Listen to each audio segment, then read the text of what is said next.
आज अतिशय आनंद आहे की आपल्या पक्षाचा एक हाडाचा कार्यकर्ता आज आपल्या पक्षाचा अध्यक्ष झाला आहे। त्यांचे आई वडील आमदार खासदार नव्हते किंवा त्यांच्याकडे मोठा उद्योग व्यवसाय नव्हता। खरं म्हणजे 2009 साली मी ज्यावेळी भारतीय जनता पार्टीचा महाराष्ट्राचा अध्यक्ष होतो तेव्हा विधानसभेच्या निवडणुकीमध्ये सगळ्यात शेवटी निर्णय झाला डोंबिवलीचा, आणि हे तिकीट जे होतं हे बराच वादाच्या भोवऱ्यात होतं। पण त्यावेळी मला विश्वास होता की ज्या व्यक्तीला आपण तिकीट देणार आहे तो पुढे महाराष्ट्रातला भविष्याचा मोठा नेता होणार आहे, आणि ते आज सिद्ध झालं। खरं म्हणजे योगायोग असा आहे की मी ज्यावेळी अध्यक्ष झालो आणि ज्यावेळी डोंबिवलीमध्ये गेलो होतो तेव्हा रवींद्र चव्हाण ऑटो रिक्षा युनियनचे अध्यक्ष होते आणि त्यांनी ऑटो रिक्षाबरोबर माझी मोठी यात्रा काढली होती। आता ऑटो रिक्षाशी महाराष्ट्र भाजपचं काय नातं आहे मला माहिती नाही,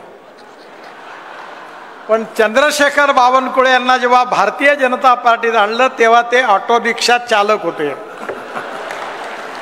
म्हणजे ऑटो रिक्षा चालक ते ऑटो रिक्षा युनियनचा नेता असा हा 10 वर्षातला प्रवास आहे। मला विशेष रूपाने आनंद आहे की भारतीय जनता पार्टी ही कार्यकर्त्यांची पार्टी आहे, आणि ही कार्यकर्त्याची पार्टी असल्यामुळे सामान्य कार्यकर्ता ज्यांनी शून्यापासून सुरुवात केली तो या पार्टीचा अध्यक्ष होऊ शकतो। हे केवळ भारतीय जनता पार्टीतच होऊ शकतं, दुसऱ्या कुठल्याही पार्टीत संभव नाही। चंद्रशेखर बावनकुळे यांनी अतिशय कठीण याच्यामध्ये आपला कार्याचा शुभारंभ केला। पहिल्यांदा ज्यावेळी ते ऑटो रिक्षा चालवते त्यावेळी मी त्यांना बोलवलं आणि जिल्हा परिषदेला उभं राहायला सांगितलं। ते म्हणाले माझ्याजवळ पैसे नाही आहे। म्हटलं काळजी करू नको, उभा राहतो।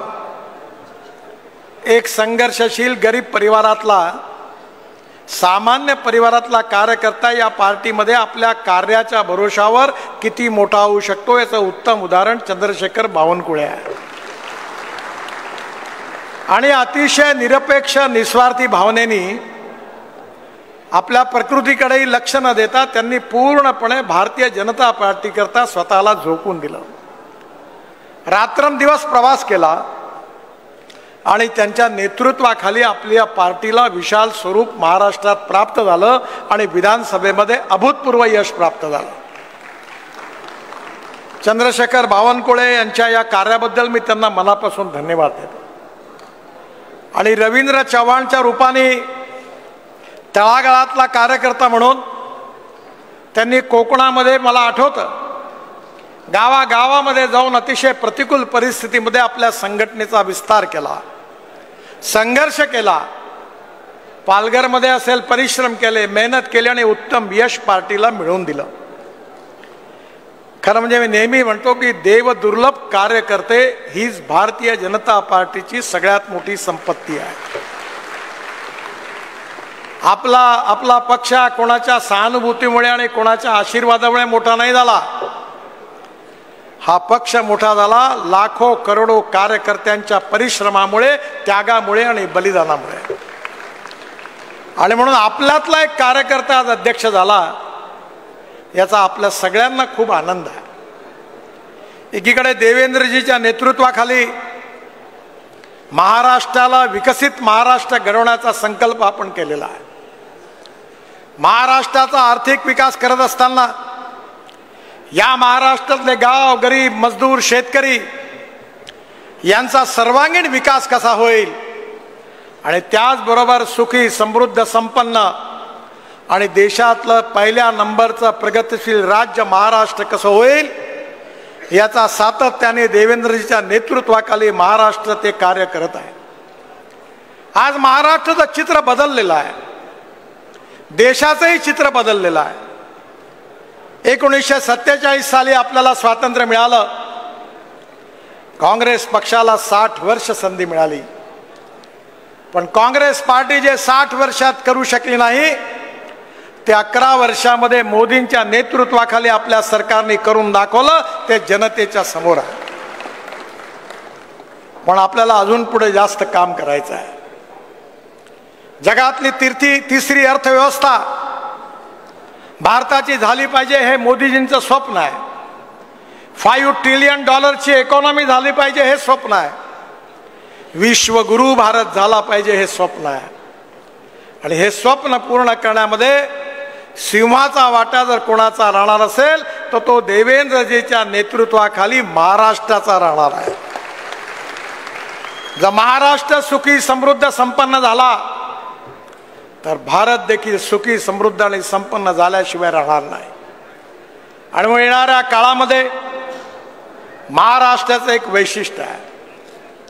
आपल्या देशाला जो सामाजिक विचार दिलेला आहे ते थोर बाबासाहेब आंबेडकर, महात्मा ज्योतिबा फुले, राजर्षी शाहू महाराज, छत्रपती शिवाजी महाराज, स्वातंत्र्याच्या लढ्यामध्ये काम करणारे, त्याग करणारे क्रांतिकारक, देशभक्त, लोकमान्य टिळक, स्वातंत्र्यवीर सावरकर, या सगळ्यांच्या गौरवशाली इतिहास या महाराष्ट्राने लिहिलेला आहे. आणि म्हणून महाराष्ट्र, त्याची प्रगती आणि विकास हा देशाच्या विकासामध्ये अतिशय महत्त्वाचा आहे.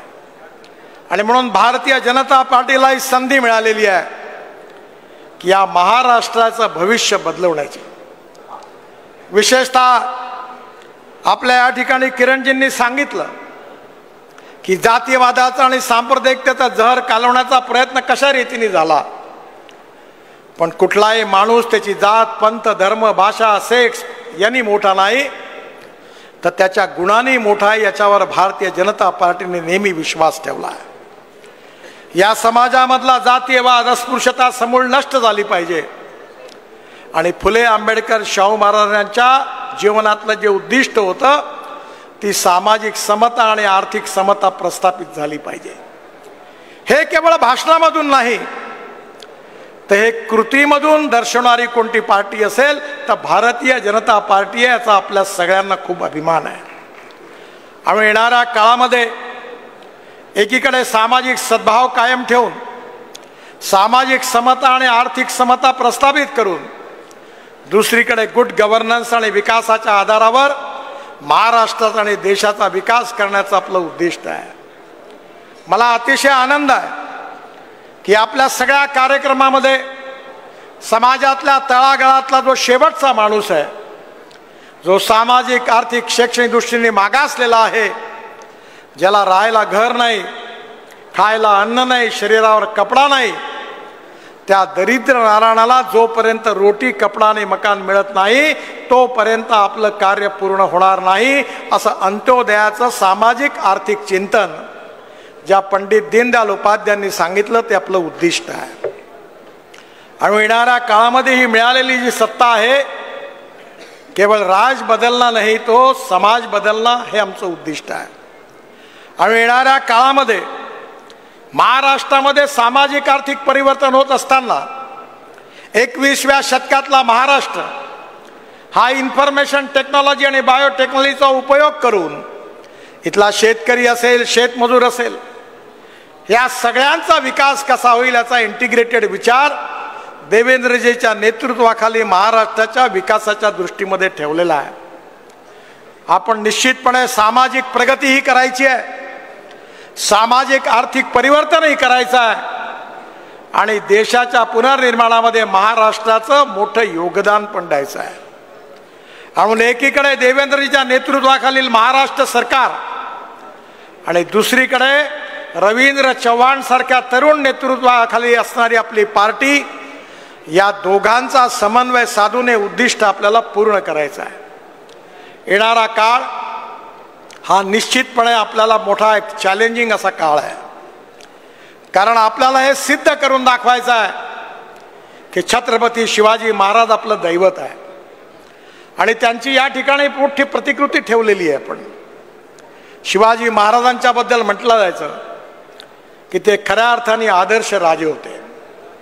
यशवंत, कीर्तिवंत, वरदवंत, सामर्थ्यवंत, जाणता राजा, निश्चयाचा महामेरू बहुत जनासी आधारू अखंड स्थितीचा निर्धारू श्रीमंत योगी. त्या छत्रपती शिवाजी महाराजांची शिवशाही या महाराष्ट्रामध्ये आपल्याला आणायची आहे. शिवाजी महाराज आदर्श शासक होते. शिवाजी महाराज आदर्श पिता होते, आदर्श पुत्र होते. आणि शिवाजी महाराजांनी आपलं राज्य चालवत असताना स्वराज्याचं रूपांतर सुराज्यात करण्याचा संकल्प केला होता. हिंदुत्व हा त्यांच्या विचाराचा आत्मा होता. हिंदूपत पातशाही स्थापन झाली पाहिजे हे त्यांचं स्वप्न होतं. हिंदुत्व हा संकुचित शब्द नाही आहे. सुप्रीम कोर्टाने हिंदुत्वाची व्याख्या केली आहे वे ऑफ लाईफ. धर्माचा अर्थ कर्तव्य म्हणून असतो. एखादा शिक्षक म्हणतो की मी माझ्या शिक्षक धर्माचं कर्तव्याने पालन करतो आहे. एखादा पत्रकार म्हणतो की माझ्या पत्रकारितेच्या धर्माचं पालन करतो आहे. या ठिकाणी हिंदुत्व हेच राष्ट्रीयत्व आहे. हिंदुत्व हेच भारतीयत्व आहे. आणि भारतीयत्व आणि हिंदुत्व हेच राष्ट्रीयत्व आहे. आणि म्हणून येणाऱ्या काळामध्ये हिंदुत्व म्हणजे कुठल्या धर्माच्या विरोधात नाही आहे. आपण ज्या सेक्युलरवादाचा प्रचार केला जातो त्याचा इंग्लिश डिक्शनरीमध्ये अर्थ आहे धर्मनिरपेक्षता. पण खऱ्या अर्थाने सेक्युलर शब्दाचा अर्थ जो आहे हा इंग्लिश डिक्शनरीमध्ये लिहिला आहे तो सर्व धर्म समभाव आहे. धर्मनिरपेक्षता नाही आहे. पण आपण प्रचार करताना धर्मनिरपेक्षता म्हणतो. सर्व जात पंथ धर्म भाषा आणि सेक्स यांना कुठेही डिस्क्रिमिनेट न करता समतेच्या आधारावर समरसतेच्या आधारावर सामाजिक आर्थिक परिवर्तनाचा आपण संकल्प केलेला आहे. पण सामाजिक परिवर्तन होत असताना राष्ट्रीय पुनर्निर्माण आणि त्याकरता 21व्या शतकातलं राजकारण हे विकासाचं राजकारण आहे. Water, power, transport, communication, agriculture, industry या सगळ्या क्षेत्रामध्ये उंच भरारी मारायची आहे. आज संपूर्ण विश्व आपल्याकडे आपण सगळ्यात फास्टेस्ट ग्रोईंग इकॉनॉमी आहोत आणि मोठ्या आशेने बघत आहे. येणाऱ्या काळामध्ये मला विश्वास आहे की मी ज्या ऑटोमोबाईल इंडस्ट्री माझ्या डिपार्टमेंटच्या अंडर आहे ते आपलं जेव्हा सरकार आलं तेव्हा 13 कोटी रुपयाचा इंडस्ट्री होती. आज 22 लाख कोटी रुपयाची झाली आहे. आणि आता जगात आपण जपानला मागे टाकून 7व्या नंबरवर होतो, आता 3ऱ्या नंबरवर आलो आहे. आणि मी विश्वासाने सांगितलं की पुढल्या 5 वर्षात आपण पहिल्या नंबरवर आल्याशिवाय राहणार नाही. प्रत्येक क्षेत्रामध्ये आपण पुढे जात आहोत आणि भारताचा विकास हा महाराष्ट्राच्या विकासाशी संबंधित आहे. देवेंद्रजीच्या नेतृत्वाखालील प्रगतिशील समृद्ध संपन्न महाराष्ट्र आणि या विकासाला साथ देणारी एक कणखर त्याचबरोबर ताकदवान शक्तिशाली असं संघटन देखील तेवढंच आवश्यक आहे.